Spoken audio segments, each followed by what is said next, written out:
doing the basic YouTube website. So you got you now understand the basic boilerplates, titles, links, H1s, H2s, and so forth. And what we're gonna do is we are going to add in a nav bar and some other things. So um, I know that most of you guys think that coding is just that computer science is just like memorizing everything and just typing it like super quickly, but no, most of it is like honestly just like looking up stuff on websites and just fixing bugs and all that. Because honestly, a good like 90% of like actual programs are just fixing it, and like 10% of it is like actually writing it and creating it. So what we're gonna do is we're gonna do a nav bar because I don't remember how to do it off the top of my head. So CSS navigation bar.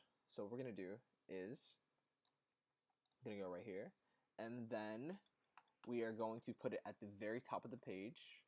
So right here, Command V, and don't worry about the .asps and all that. We'll get to that, and then yeah.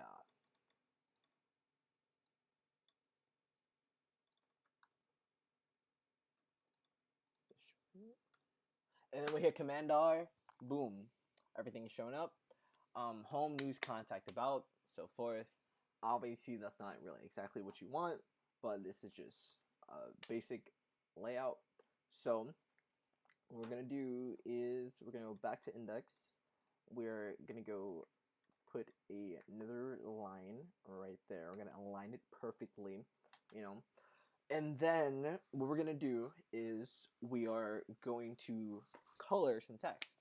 So as you see right here, the website tutorial is under H1, and in order to change the color of that, of anything else in H1, all you would do is you just type in H1, H2, or whatever else, and then you just put color, and then let's say I want it to be purple.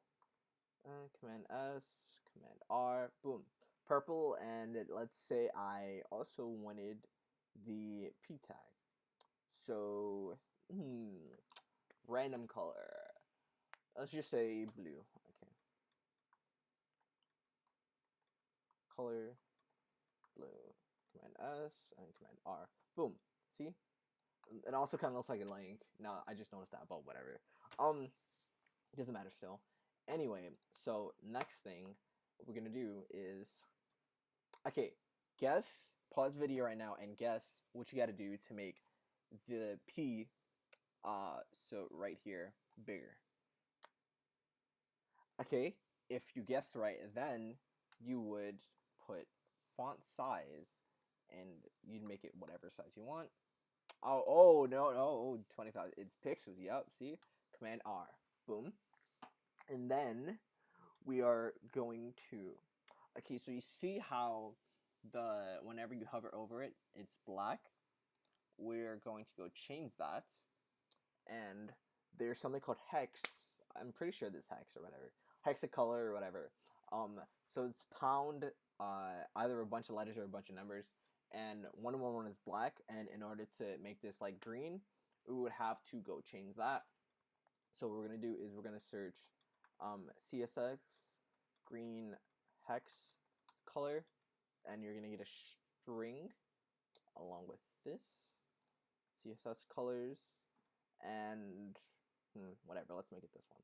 Let's make it dark green. Okay, cut that out, boom, boom, Command S and Command R. So we hover over it, boom, see, dark green. Like I say, see, big brain, Rick and Morty.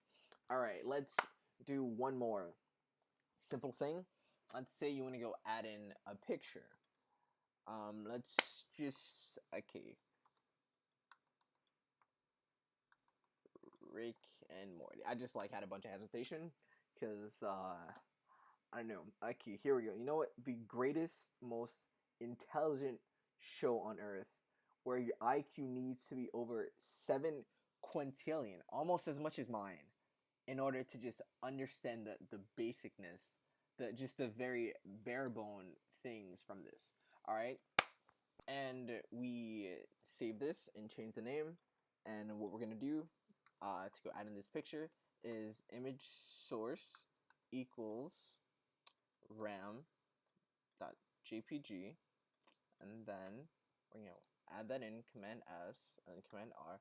Oh wait, but what do you notice? The picture's too big and it won't fit on the screen. Well, thankfully CSS can help with that. So what we want to do is we want to go to CSS and we want to put the image tag in, because image source is what we use in HTML, so img is what we're going to use in CSS to change that. So what we're going to do is we are going to set constraints, and let's make it with 1000 pixels, and let's make the height, let's say 800 pixels, and we're going to command save. Boom. See, fits on here, you know. See, bada bing, bada boom, bada bang. And let's say you just wanted to just make it scale a lot better. Then width, you can use percents. You can use percents for width, height, and a few other things. So you would just make this 80%, so it shrinks down a bit, and then we would make the height, let's say 40%, and then command save, command R. But the same thing just looks a little bit better and a lot clearer because it is like scaled down using a percentage instead of just like numbers that like constrain it and all that. So boom, and then the next thing that we are going to do is the background color. And if you were listening to in the last video that I made, you know how to change the background color. So pause the video and guess what you got to do to change the background color. Alright, see, if you guessed this, you go to background color and change it, and let's make it a decent looking color for once. We're going to change it to, let's say, yeah, let's give it light gray HTML hex color. D3. Just like mainly hearts like D3, sadly. Command save, refresh, boom, gray, bada bing, bada boom, bada bang. You know, got a better looking website. You know, adding some pictures in. You know, can show this to the ladies or your guy or whatever else. You know, your pet dog. You know, whatever else, and show them that you made a fire website. You know, and then, you know, that's the end of this video, part 2. So if you didn't watch the last one, go check that out and hit the sub button for more videos, and have a great